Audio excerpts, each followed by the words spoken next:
Pour gérer le rebond de la balle sur la souris, nous allons utiliser une méthode liée à la souris.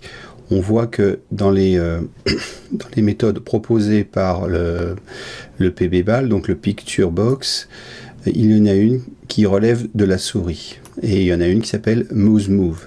Quand on regarde, il s'agit d'un événement qui se produit lorsque le pointeur de la souris est passé sur le composant. Donc nous allons voir ensemble ce que cela propose. Je vais mettre un point d'arrêt ici, de manière à pouvoir analyser ce qui se passe lorsque l'événement Mouse Move est déclenché. Lançons le programme. La balle se déplace, je vais l'arrêter et je vais venir placer ma souris sur la balle. On voit qu'un événement E s'est produit et ici vous avez les coordonnées X et Y de la souris par rapport au Picture Box. On voit donc que l'on est rentré sur la balle par sa coordonnée 31 en X et 11 en Y. Voyons voir ce que cela donne. En fait, quand nous avons fait pénétrer la souris, nous sommes rentrés quelque part ici, comme cela. En fait, l'argument E nous a donné les coordonnées de la balle par laquelle la souris a touché cette dernière. Ça veut dire que si nous avons touché la balle en 31, nous l'avons touché quelque part ici au niveau X, sachant que la balle fait 32 pixels de large, et 11, ça veut dire que nous étions à 11 pixels du sommet de la balle, quelque part donc ici. Maintenant, pour provoquer le rebond de la balle, on se rend compte que si on découpe la balle en 4 zones, la zone supérieure gauche, la zone supérieure droite, la zone inférieure gauche et la zone inférieure droite, nous allons pouvoir faire déplacer la balle dans le sens opposé. Ce qui veut dire que si la souris touche la balle sur la partie inférieure droite, nous ferons se déplacer la balle vers le haut et vers la gauche. De la même manière, si ma souris vient toucher la balle sur ce quartier-là, la balle ira vers le bas et vers la gauche. Il faut donc être capable de segmenter la balle en 4 zones que nous avons déjà nommées. Voyons voir comment nous pouvons faire. En fait, là, je vais donc arrêter le débogage et je vais donc définir les coordonnées en exploitant le Mouse Event Arg E, et donc je vais créer deux entiers qu'on va appeler xMouse et yMouse, donc xm et ym, et qui va correspondre à la propriété location en x de la souris. Je rappelle que la coordonnée ici correspond à la coordonnée non pas dans la fenêtre, mais du point de contact dans la balle. Nous allons rappeler les coordonnées de la balle,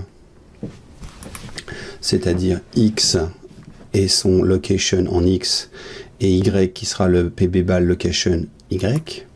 Et enfin, nous allons définir nos fameuses frontières. Qu'est-ce que sont les frontières? Eh bien, la frontière en x, ça va être la moitié de la balle coupée verticalement, donc cette distance-là. Et la frontière en y, ça sera cette ligne horizontale, donc qui coupe la balle en deux dans le sens vertical. Comment ça s'exprime?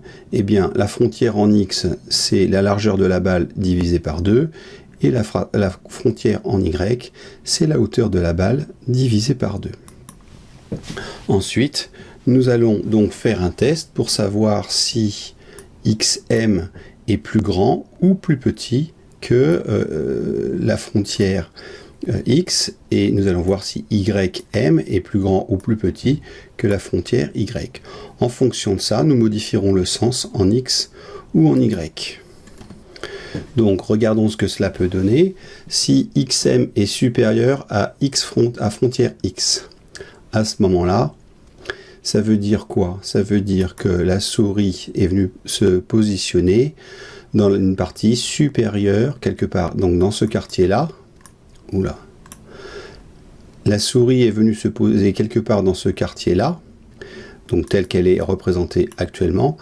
Donc, Il faut donc que le sens soit négatif, de manière à ce que la balle puisse partir dans la direction horizontale vers la gauche.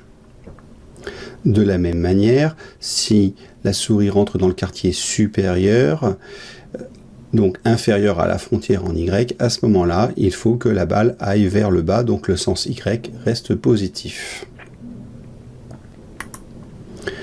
C'est ce qui est exprimé ici. Donc si la position X de la balle est supérieure à la frontière X, on met le sens X égale moins 1, de manière à ce que le déplacement aille de la gauche vers la droite.